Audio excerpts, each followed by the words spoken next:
ये हरियाणा को लेकर क्या लग रहा है आज की तारीख में अगर देखें, हालांकि मैं विस्तार से बात इनसे एक बार रोहतक में जाके करूंगा फिर से।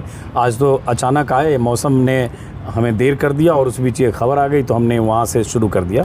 हम विस्तार से एक बार हरियाणा की पॉलिटिक्स पे, 3 लालों की पॉलिटिक्स पे एक लॉन्ग फॉर्म में बातचीत करेंगे। लेकिन अभी अगर हम ऐसे देखें तो आज की तारीख में हरियाणा क्या दिखता है, हरियाणा के नतीजे क्या दिखते हैं, हरियाणा का रुझान या झुकाव क्या दिखता है? देखिए अजीत जी, अभी चुनाव एक्चुअली घोषणा हुई है, चुनाव शुरू नहीं हुआ है। चुनाव शुरू होगा जब आप कैंडिडेट्स घोषित कर देंगे और एकदम कैंपेनिंग शुरू होगी। अपेरेंटली जो आज ग्राउंड पे स्थिति है और जो बॉडी लैंग्वेज ही बताती है देता हूँ कि चाहे वो कांग्रेस की हो चाहे वो, आज की तारीख में भारतीय जनता पार्टी अज्ञात कारणों के चलते, अज्ञात अंदरूनी भय के कारण कहीं ना कहीं भयभीत है। और उसका जो भय है वो कहीं ना कहीं रिफ्लेक्ट होता है कांग्रेसी नेताओं के चेहरों पर। अगर आप कांग्रेस पार्टी के नंबर ऑफ एप्लीकेंट्स देखें वोटों के 2500 और कंस्टिट्यूंसी कितनी है 90, तो ऑन एन एवरेज आप देखिए 25-26 के आसपास का एक कैंडिडेट बनता है। और भारतीय जनता पार्टी अगर जो सत्ता में पार्टी है, 10 साल से पार्टी है और जिसकी केंद्र में भी सरकार है, उसके एप्लीकेट देखें 550 हैं। ये क्यों है? ये ऐसा नहीं कि वहाँ चुनाव लड़ने वाले लोग नहीं हैं, या वहाँ उनको ये पता है कि इस बार हालात ठीक नहीं है। 2014 का भी अगर आप ध्यान करें 47 सीट आई थी। वो कब आई थी? जब Modi ji feel good factor के साथ अच्छे दिन लेके आए थे देश में, और हरियाणा वाले भी इंतजार कर रहे थे कुछ अच्छे दिनों के, तो यहाँ भी आएगा। तो पहली बार भारतीय जनता पार्टी 47 पे गई। 19 के अंदर आपको ध्यान होगा 13 मंत्री होते हैं हरियाणा में, 11 चुनाव आ रहे थे मनोहर लाल खट्टर के। इस बार जो स्थिति है कि आधे तो मंत्रियों के टिकट कट रहे हैं, आधे सीटिंग एमएलए के कट रहे हैं, 40 में से आधे से ज्यादा के कट रहे हैं। क्यों? और जो पिछली बार चुनाव बाकी 50 लड़े थे, हारे थे, आधे से ज़्यादा उनके कट रहे हैं। तो ये कुछ कहता है, और ये कहता है कि बीजेपी का जो टेस्टेड फार्मूला है कि एंटी इनकम्बेंसी इंडिविजुअल से होती है, सरकार से नहीं होती। So they are trying to do that. इसका डेविल्स एडवोकेट दूसरा भी पक्ष है जी, कि भाई यही सारी दलील एमपी में दी जा रही थी कि भाई बीजेपी बहुत डरी है, तभी तो 7 सांसदों को, केंद्रीय मंत्रियों को भेज दिया, नरेंद्र सिंह तोमर जैसे लोगों को भेज दिया, कैलाश विजयवर्गीय को भेज दिया, प्रहलाद पटेल को भेज दिया, बहुत डरी है, बहुतों का टिकट काटा है एमपी में, लेकिन हो तो गया 160 पार। बहुत सही। यही दलील राजस्थान में दिया गया, बीजेपी बहुत डरी है, वहाँ 7 एमपी को भेज दिया, बीजेपी की सरकार। जी, वो दलील कोई और देते थे, मैं आप कभी नहीं देते थे वो दलील, एक जमाने था। नहीं, सब लोग यही देते थे, लेकिन वो एक दिखने में यही लग रहा था कि ये इम्पैशेंट है, बेचैन है, और इसलिए बीजेपी सारे घोड़े खोल के ये सब कर रही है। मतलब वही तो अभी दलील है कि भाई हरियाणा में टिकट कट रहा है, ये सब है, इसलिए बीजेपी डरी हुई। मैं बिल्कुल काउंटर मेरा है सर। वहाँ पे जो स्थिति हुई थी ना, कमलनाथ की अगर आप बात करेंगे, आपने कमलनाथ की कैंपेनिंग देखी थी? वो मुख्यमंत्री के घोषित चेहरे थे। उन्होंने मध्य प्रदेश के अंदर 32 जनसभाएं की पूरे कैंपेन के दौरान। और शिवराज सिंह चौहान, जिनको बीजेपी ने सीएम का कैंडिडेट घोषित नहीं किया था, 192 कंस्टिट्यूंसी कवर की। ऐसा अपेरेंटली खुल के आ चुका है अब सामने कि एक खास तरह का नैरेटिव दिया गया था कमलनाथ को कि एक जरूरत से ज़्यादा आप उछल कूद मत कीजिए वरना कुछ गड़बड़ कर दी जाएगी। और उसके परिणाम सामने आए जो अपने को इनसाइड उससे पता है। वो तो आखिर में चुनाव के बाद लगा कि पता नहीं कुछ पाला बदल रहा होगा, ऐसी भी स्थिति आई थी। और वो अपने बेटे को लेकर झंडा भी लगा दिया था दिल्ली वाले घर पे, हालांकि वो कांग्रेस के थे एमपी उसके बावजूद। ये सारी जो परिस्थितियां है मध्य प्रदेश में, यहाँ में एक बेसिक फर्क है सर। मध्य प्रदेश में यहाँ में कल्चरल डिफरेंस है। हरियाणा में जो हालात है, खासतौर पे किसानों के, खासतौर पे खिलाड़ियों के, आपने अभी विनेश का मामला देखा सारा, बहुत ही एक पैशनेट स्टेट है हरियाणा। किसानों के साथ जो कुछ हुआ, आप केवल कल्पना करके देखिए उसकी। 378 दिन दिल्ली के बॉर्डर्स पे, आप तो सैकड़ों बार गए वहाँ पर, 378 दिन बैठे रहे वो, और उनको आपने दिल्ली में क्यों नहीं घुसने दिया? एक कारण बता दीजिए। डेमोक्रेसी में आप अपनी बात नहीं कह सकते, विरोध प्रदर्शन नहीं कर सकते। आज उन किसानों का एक सूत्रीय सरकार से सवाल है कि जब आपने हमें हमारी राजधानी दिल्ली में हमारी जायज मांगों के लिए आने दिया, आप वोट मांगने हमारे साथ किस मुंह से आ रहे हैं? उन्हें आज भी वो 13 फरवरी से वहाँ बैठे हैं शंभू बॉर्डर और खनौरी बॉर्डर पे। तब चले थे, फरवरी बीता, मार्च बीता, अप्रैल बीता, मई बीता, जून बीता, जुलाई बीता, अगस्त खत्म होने, लगभग 7 महीने, 6.5 महीने हो गए। और वो पिछली बार जब 13 महीने थे, 378-77 दिन जा रहा है, गर्मी बरसात सब सीजन देख लिया। यहाँ भी वैसे ही है, बारिश भी बीत गई, गर्मी भी बीत गई, और बैठे हैं, वो आंसू गैस के गोले भी चले, सब चले। तो ये जो किसान का मुद्दा है, और ये इस तरह की बीजेपी का ये जो आया तुरंत कंगना रनौत के बयान से डिस्टेंस करना, ये बीजेपी के लिए भारी पड़ रहा है क्या? अगर बीजेपी के लिए नुकसान दिख रहा है अगर हरियाणा में, तो वो उसके बड़े 2-3 फैक्टर क्या है? या 2-3 कारक क्या है? सर सबसे बड़ा कारण तो देखिए, अगर सही मायने में देखेंगे, जो पिछले कुछ समय से किसान को लेकर के जो एक नैरेटिव बना रहा पैन इंडिया, और हरियाणा और पंजाब आपको पता है देश का फूड का बास्केट कह लिए, कटोरा कह लीजिए, जो भी हम कहते हैं वो है। और कोई माने ना माने, आप हिंदू मुस्लिम कर लीजिए, आप जाट नॉन जाट कर लीजिए, आप सिख नॉन सिख कर लीजिए, सिख हिंदू कर लीजिए, हरियाणा पंजाब कुछ भी कर लीजिए, किसान की कोई जात नहीं होती, कोई जमात नहीं होती। और किसी भी क्षेत्र में आप हरियाणा पंजाब में चले जाइए, किसी भी अर्बन सिटी में भी, अगर आप पर कैपिटा पॉपुलेशन देखेंगे तो हमेशा रूरल में ज़्यादा है। और रूरल जो जेनेटरी है उसका जो मेन काम है, चाहे वो किसी भी कास्ट का हो, या तो वो एग्रीकल्चर में होगा 70%, या एग्रीकल्चर लेबर होगा, या एग्रीकल्चर से जुड़े हुए किसी प्रोफेशन से जुड़ा होगा। ये एक बेसिक चीज़ है। हरियाणा अगर आप आज देखेंगे तो 58 से 60% आबादी गांव में रहती है, और गांव के आम आदमी ये मानता है कि ये सरकार ग्रामीण विरोधी है या किसान विरोधी है। वो एक बहुत बड़ी चीज़ है।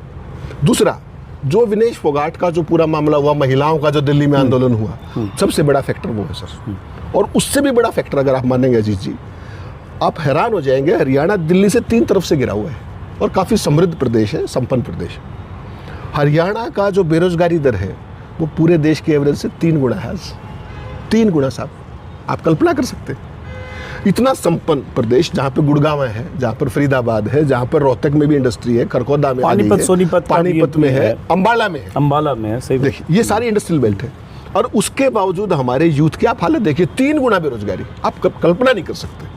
उससे भी खतरनाक रिपोर्ट एक कल आई है जी, आपका ध्यान गया कि नहीं, जो ये अपनी जो नारकोटिक्स कंट्रोल ब्यूरो होती है हरियाणा वाली, कल उन्होंने कमाल की रिपोर्ट दी साहब कि हरियाणा में 22 जिले हैं और 13 जिले नशा का हब हो गए हैं। Can you imagine? और 22 में से 13 जिले क्राइम, जो अपना नारकोटिक कंट्रोल ब्यूरो हरियाणा का है वो कह रहा है ऑन रिकॉर्ड, आपने देखा होगा खबर, मैं भेज दूंगा आपको। ये मैं स्तब्ध रह गया उसको देख के। हमें ये तो पता था कि पंजाब से जो एडजेसेंट बॉर्डर्स हैं, लेकिन उसमें तो जीटी रोड के बेल्ट के नाम है। हरियाणा में ये स्थिति साहब कभी नहीं रही। ये जो 4-5 पॉइंट्स हैं, इन्होंने बेसिकली क्या है कि भाजपा क्या क्या आई थी कि हम हरियाणा को क्या बनाएंगे।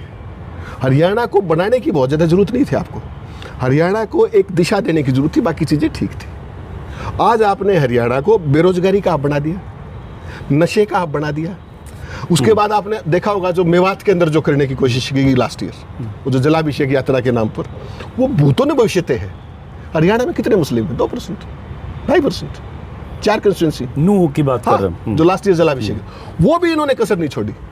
जहाँ पर मैं, और उसके बाद बुलडोज करना शुरू किया, जिसमें पंजाब हरियाणा हाई कोर्ट ने कहा कि आप सेलेक्टिव कर रहे हैं, आप गलत कर रहे हैं, उसको रोक लगाई उस पर। सही बात। तो आप केवल कल्पना करके देखिए कि हरियाणा जैसा प्रोग्रेसिव स्टेट। अजीत जी, एक और उदाहरण बताता हूँ, आप हैरान होंगे। 1966 में हरियाणा बना था साहब, 2014 तक हरियाणा पर 70,000 करोड़ रुपए का कर्जा था कुल, 66 से 2014, मीनिंग देर भाई 34 + 14 48 साल।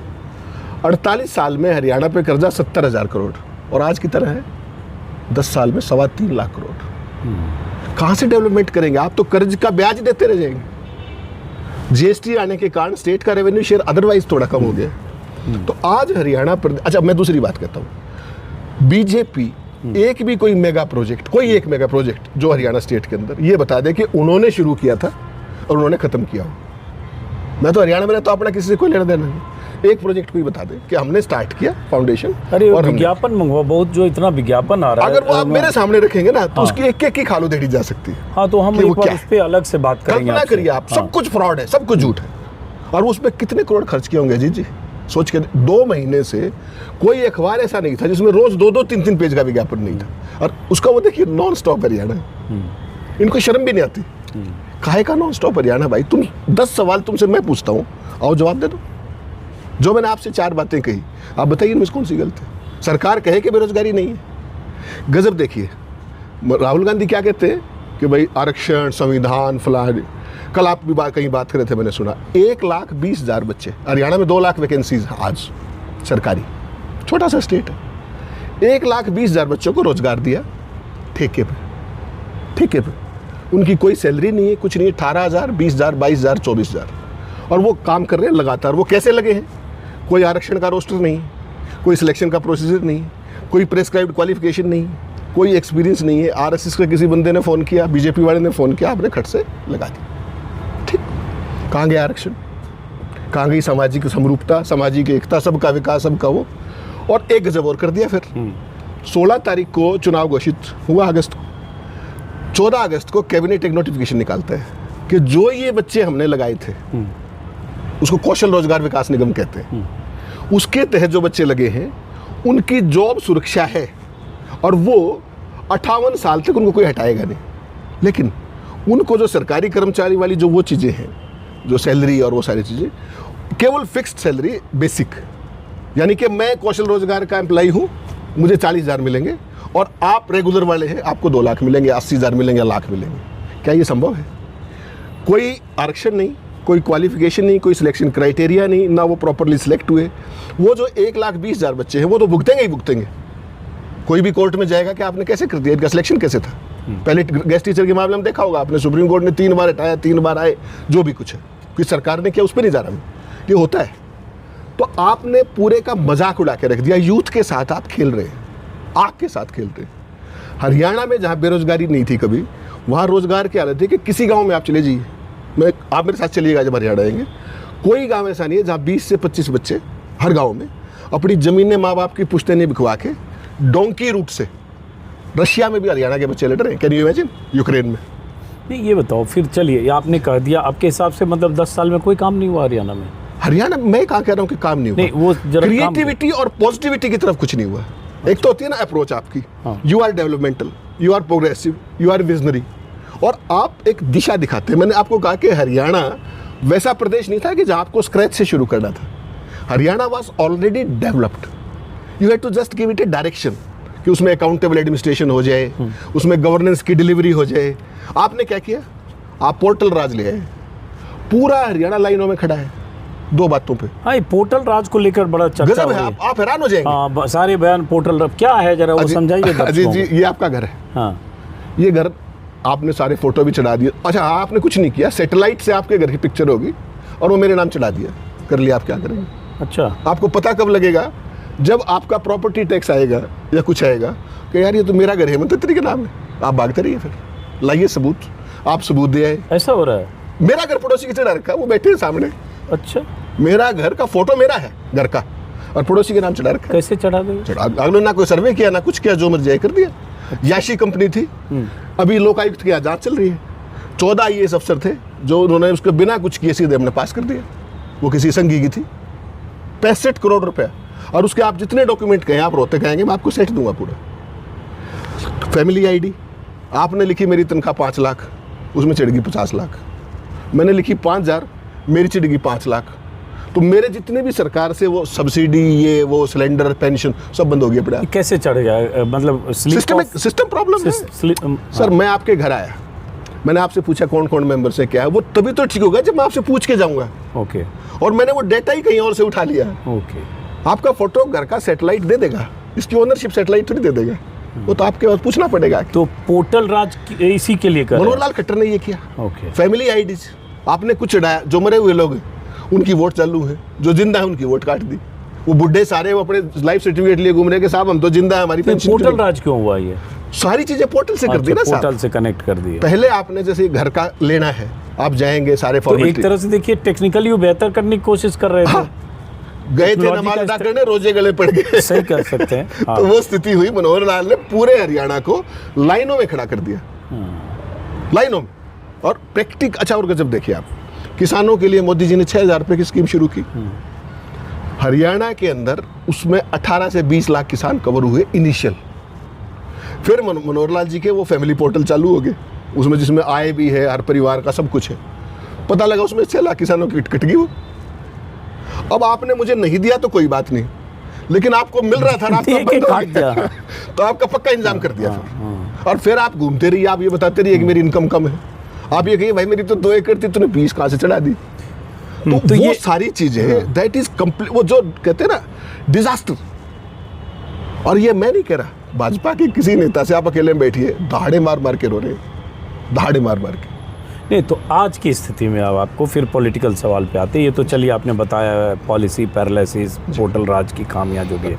आज की तारीख में अगर कहें तो हरियाणा में क्या दिख रहा है, एज किसका कितना दिख रहा है, पॉसिबिलिटी किसकी? क्या बीजेपी साफ साफ जाती हुई दिख रही है? क्या बीजेपी का रिप्लेसमेंट दिख रहा है साफ साफ? या टग ऑफ वार है, नेक टू नेक है, क्या है? देखिए अजीत जी, इस सवाल का सही जवाब तो एक बार दोनों की लिस्ट आ जाए टिकट की तब मैं दे सकता हूँ। लेकिन अपेरेंटली अब आप भी हरियाणा में आएंगे, आप भी फील करेंगे, आपके रिपोर्टर्स भी बीच में आए थे एक दो साथी, उन्होंने भी सारा रिपोर्ट किया ग्राउंड पे। आज की तारीख में मेरा व्यक्तिगत तौर पे 30 साल के तजुर्बे पे मैं कह सकता हूँ, मैंने हरियाणा में भी रहा, चंडीगढ़ में भी रहा, नेशनल पे भी रहा।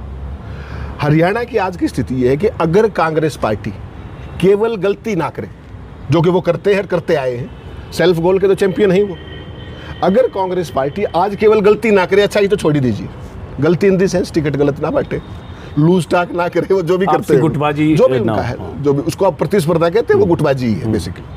अगर वो ना करें, बस बेशक और कुछ ना करें, तो हरियाणा में भारतीय कांग्रेस पार्टी की 2/3 मेजोरिटी में कोई संकट नहीं है। अच्छा, 2/3, और आप जब 7 सीट भी आ सकती है, 60+, और हरियाणा की आज तक की हाईएस्ट सीट भी आ सकती है।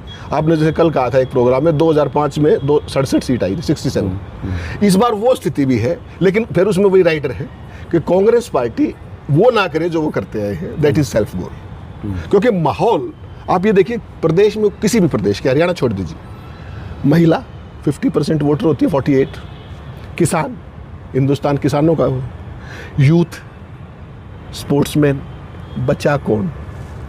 आपको क्या लगता है कि जो अग्निवीर वाली बात है छोटी बात है क्या? कितनी गंभीर बात है, कभी कल्पना कीजिएगा।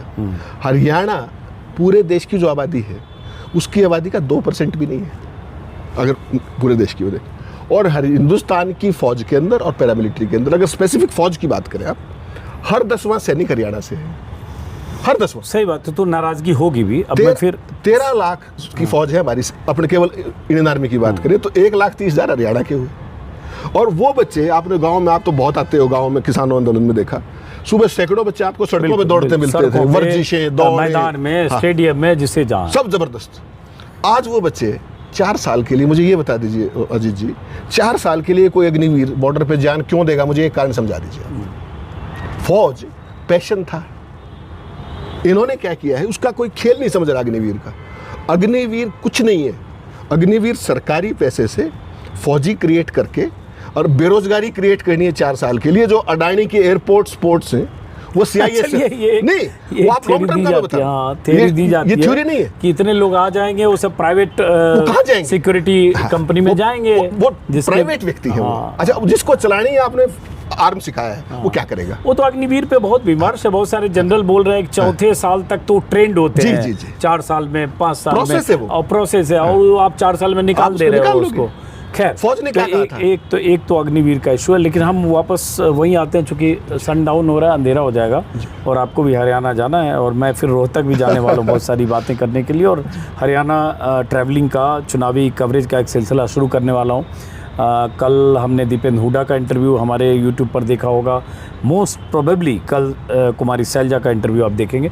लेकिन जो सबसे, देखिए क्या होता है, सारी बातें, विश्लेषण अपनी जगह, सबकी दिलचस्पी इसमें होता है कि हरियाणा में इस बार किसकी सरकार। तो आपने कहा कि अगर कांग्रेस कोई गलती ना करे, सेल्फ गोल ना करे, आपसी गुटबाजी में ना फंसे या रफू करके चल जाए, तो 2/3 आप देखते हैं कांग्रेस को, मतलब 90 में 60 कांग्रेस आ सकती है, ठीक है, 45 पे ही मेजोरिटी है। बीजेपी पिछली बार 40 पर अटक गई थी, जोड़ जाड़ करके दुष्यंत चौटाला की मेहरबानी सरकार बनी।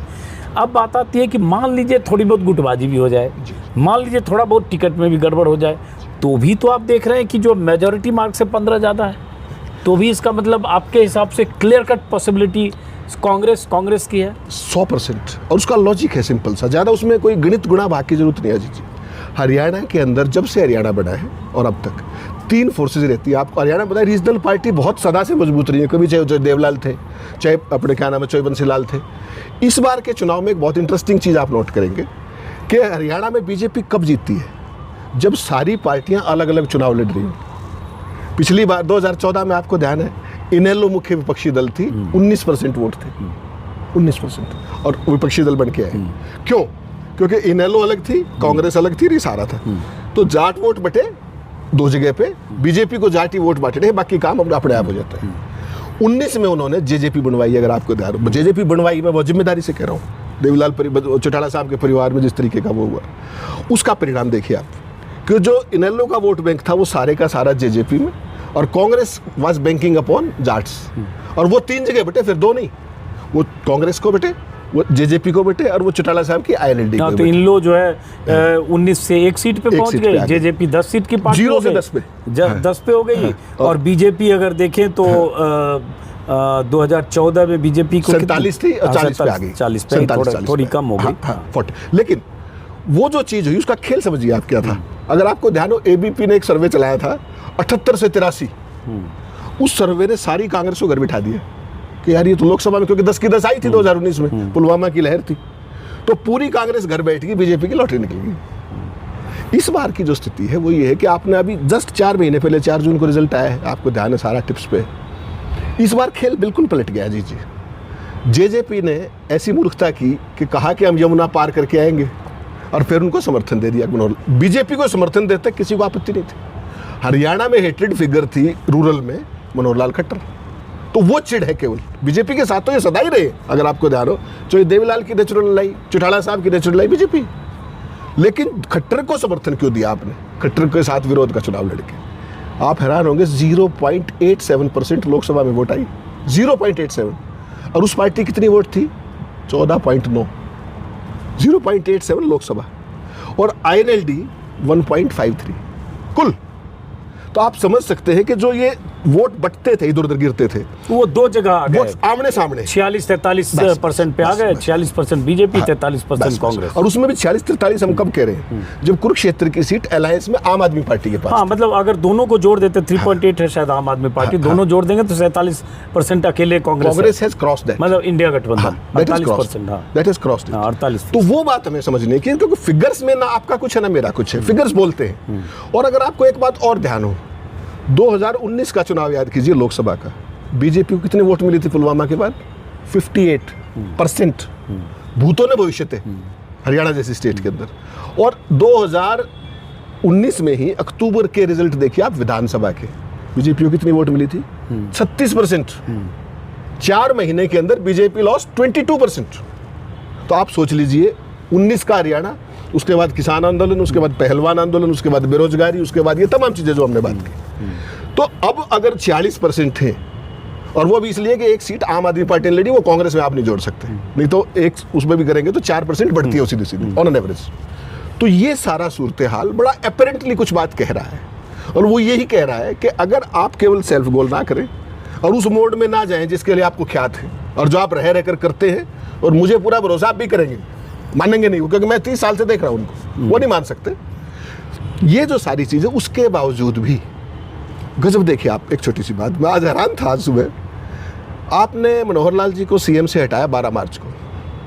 11 मार्च को प्रधानमंत्री ने गुड़गांव में क्या कहा था, आपको याद है? हाँ, उनके पुराने रिश्ते के। मनोहर जी मेरे बहुत पुराने साथी हैं। स्कूटर पर घुमा करते? नहीं, बुलेट मोटरसाइकिल। हम एक दरी पे सोते थे, संघर्ष के साथी। एक ही दिन पहले कहा, 11 तारीख को प्रिसाइजली दोपहर को 1 बजे गुड़गांव में सड़क का उद्घाटन करते हुए 11 तारीख को कहा। ये 12 की रवानगी हो गई, 11 की रात को कार्यक्रम हो गया, 12 को शपथ होगी नायब सिंह सैनी। सही बात, छोड़ दीजिए उस बात को, बड़े सम्मान के साथ चले गए। नायब सिंह सैनी साहब आगे, PS CM भी उन्हीं का है, पूरी की पूरी टीम मनोहर लाल जी की यूं की यूं एज सच है, जैसे दहेज नहीं शिफ्ट हो जाता है, वो दे दिया गया। नाइट वॉचमैन के तौर पर नायब सिंह साहब आ गए, टीम सारी वही। दूल्हा बदल गया, बाराती सेम है। बाराती सेम है, उसमें भी गड़बड़ है। मोदी जी ने इस बात से क्या सिद्ध किया कि मनोहर लाल जी की टीम तो बड़ी कंपिटेंट है, केवल ये इनकम्पिटेंट थे, उनको निकाल लिया। क्या मैसेज दे रहे हो आप? नहीं तो नया CM आता है, उसकी अपनी टीम होगी। आज आप एडिटर हैं, कल मैं एडिटर हूँ, तो मेरी टीम होगी। क्या दिक्कत है इसमें? नहीं, मैं एडिटर हूँगा तो आपकी टीम को भी रखूंगा। वो आपका बड़प्पन है। तो उन्होंने वही किया, वो भी आपकी तरह ही शरीफ थे, नायब सिंह सैनी साहब। उन्होंने टीम पे कोई आपत्ति नहीं की, और उसका परिणाम आज आपके सामने है कि डिलीवरी जहां थी उसमें मैसेज का कोई चेंज नहीं हुआ साहब। और आज की घटना से आप और हैरान रह जाएंगे। आज हरियाणा जब आप बात कर रहे हैं, कुरुक्षेत्र में एक दलित सम्मेलन हो रहा है साहब। अमित शाह जी करनाल आए थे पीछे, ध्यान होगा आपको, और उन्होंने कहा कि हमारा जो ये चुनाव है 2024 का, इसमें मुख्यमंत्री पद के चेहरे हमारे नायब सिंह सैनी साहब ही। बहुत अच्छी बात है, चेहरा होता भी है जो सिटिंग चीफ मिनिस्टर है। और आज कुरुक्षेत्र के अंदर दलितों का एक महासम्मेलन हो रहा है, दलितों का हरियाणा के, और वो दलितों को जो लोटा दान कर रहे हैं, किसको? मनोहर लाल जी को। मनोहर लाल जी कौन है अब? क्या वो नायब सिंह सैनी साहब को नहीं कर सकते? मेरे 2 सवाल है। नायब सिंह सैनी साहब OBC वर्ग से आते हैं, तो उनका दलितों के साथ ज्यादा करीबी का रिश्ता होगा, स्वाभाविक, because he belongs to the reserve category in a way. उनकी बजाय वो मनोहर लाल, जिनको आपने इतने बुरे तरीके से डिस्क्रेडिट करके और निकाला इस तरीके से, सेम दरी होते हुए, सेम बुलेट मोटरसाइकिल होते हुए जिसमें आप गुड़गांव जाते थे, और वो आज भी हरियाणा में भाजपा को प्रॉक्सी ड्राइविंग के जरिए, चाहे उनकी टीम हो, चाहे वो लोटा दान ले रहे हो, चाहे कुछ भी कर रहे हो, तो ये भारतीय जनता पार्टी का मुझे हैरानी है कि कोई पार्टी ऐसे भी चुनाव लड़ती है क्या। अच्छा सुनिए, अब चूंकि अंधेरा हो रहा है तो एक आखिरी सवाल मैं जरा विनेश फोगाट के बारे में। सर। जैसे विनेश फोगाट की मुलाकात दीपेंद्र हुड्डा से, भूपेंद्र सिंह हुड्डा से 3 दिन पहले खबर आई थी कि प्रियंका राहुल से भी मिलने वाली, मिली नहीं, लेकिन इन सब से मिलना, विनेश फोगाट के वेलकम ब्रिगेड में दीपेंद्र हुड्डा का होना, हालांकि सवाल मैंने दीपेंद्र सिंह हुड्डा से भी पूछे, तो क्या और लगातार विनेश गांव-गांव में घूम रही है, कुछ उनका स्वागत हो रहा है, ये हो रहा है, क्या कुछ पॉलिटिकल उनका एम्बिशन या पॉलिटिकल कुछ दिख रहा है, टिकट और दावेदारी या ऐसा कुछ? देखिए अजीत जी, जो मुझे पता था कि आप ये सवाल जरूर पूछेंगे, तो मेरे रास्ते में जब आपका इशारा हुआ तो मैंने पहले वहाँ से पूरा फीडबैक लिया, और मैं आपके सामने तभी आऊँगा जब मेरे पास कुछ कंक्रीट हो। तो मैंने तमाम इधर उधर से सोर्स इकट्ठे किए, जहाँ तक बिल्कुल न्यूट्रली, अपना किसी से कोई वास्ता नहीं है, विनेश की हार्दिक इच्छा ये है कि वो अपना ओलंपिक अगला खेले, but yesterday she has gone 30 years of age, 30 साल की होगी, अगला ओलंपिक जब होगा तो वो 34 साल की। लेकिन उसकी इच्छा ये है कि जो इस बार मिस हो गया हाथ में आई हुई चीज़, उस अपॉर्चुनिटी को मैं ग्रैब करूं। ये एज ए स्पोर्ट्समैन उसकी अपनी राय है। हालांकि उसने वहाँ संन्यास की घोषणा की थी पेरिस में, लेकिन यहाँ आते ही वो आपको अपने उससे कहीं ना कहीं कि मेरे अंदर बहुत कुश्ती है और I want to do this and that, और यूथ भी करे, और मैं कॉमनवेल्थ नहीं खेलूंगी, मैं तो केवल ओलंपिक ही खेलूंगी, ऐसी बात उसने कही, इच्छा जताई। कुश्ती एक ऐसा खेल है अजीत जी जिसमें आपको रिगरस और रेगुलर एक्सरसाइज करनी होती है, सारी कवायद और वो सब। जहाँ तक मैं समझ पाया, जो मेरा उसी एक रात में पता चल गया कि एक रात आप क्या मतलब है, 100 ग्राम का क्या मतलब? कयामत की रात क्या थी, वो 100 ग्राम पे बेचारी गोल्ड मेडल से दूर होगी, नहीं तो सिल्वर तो था ही, गोल्ड छोड़ भी दीजिए। उस लड़की की हार्दिक इच्छा ये है कि मैं इस एक ओलंपिक में और ट्राई करूँ। अब वो सफल नहीं होगी, वो तो ऊपर वाला जाने। लेकिन इंटरनल सूचना ये भी है, कांग्रेस पार्टी ने कहीं उसको ऑफर नहीं किया है, जो मेरी जानकारी है, किसी भी रूप में। और ये जो दीपेंद्र हुड्डा हैं, अपने सोनिया, राहुल गांधी हैं, प्रियंका, अगर आपको ध्यान हो, जब ये जंतर मंत्र पे बैठते थे तो ये बहुत रेगुलरली जाते भी थे उनके पास। तो ऐसा कुछ भी नहीं है कि भाई संघर्ष का एक दौर नई चीज़ है। हाँ, कोई नई चीज़, उनकी मेल मुलाकात को कोई ज़्यादा पढ़ने की जरूरत नहीं है। तीसरी बात, जो अंदर की बात यह है कि जो विनेश के ससुर साहब हैं और जो उनके पतिदेव हैं, उनकी ये जरूर इच्छा है कि विनेश चुनाव लड़े। सोमवीर राठी उनके हस्बैंड हैं। उसमें एक छोटा सा क्लॉज है, बहुत सारे साथी हमारे जर्नलिस्ट जिनको आइडिया नहीं है परंपराओं का, इनका उनका, जो इधर उधर बैठे हैं, कि ये अपनी बहन बबीता के खिलाफ चुनाव लड़ेंगी दादरी से, ऐसा लगातार आप खबरों में पढ़ रहे हैं। बबीता फोगाट महावीर की बेटी है और इनकी चचेरी बहन। अब बीजेपी में है, पिछली बार बीजेपी चुनाव लड़ी थी। 2-3 चीजें मैं आपके दर्शकों के लिए स्पष्ट कर दूं। एक तो नंबर 1 जो ये है, इनका जो कंस्टिट्यूएंसी है, बलाली गांव जो है, एक तो दादरी में नहीं पड़ता, बाडरा कंस्टिट्यूएंसी है, पहली बात। दूसरा, विनेश फोगाट हरियाणा की एक मैरिड लड़की है, और वो कहाँ ब्याही हुई है? जुलाना के अंदर, जुलाना असेंबली के अंदर। तो अगर कभी विनेश को चुनाव लड़ना पड़ा तो वो मायके में चुनाव हमारे यहाँ नहीं लड़ते, बहुत ही रेयरेस्ट ऑफ रेयर है। गीता बुक्कल का केस आपको याद होगा बहुत पहले, नहीं तो मायके में नहीं।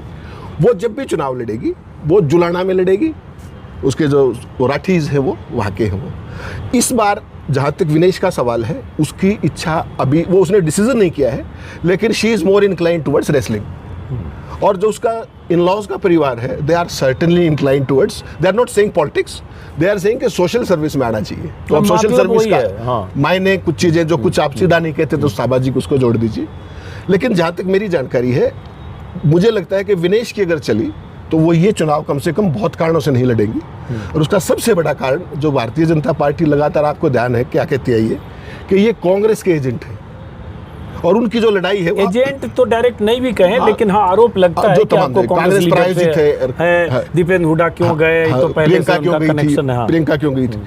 तो अभी चूंकि आपको ध्यान होगा, कड़कड़ डूमा कोर्ट, ये जितनी भी कोर्ट्स हैं जहाँ पे ये ब्रजेंद्र वाला इसका केस चल रहा है, ब्रजभूषण शरण वाला, उसकी हियरिंग परसों से ही शुरू हुई है, रेगुलर चार्जशीट और ये सारा।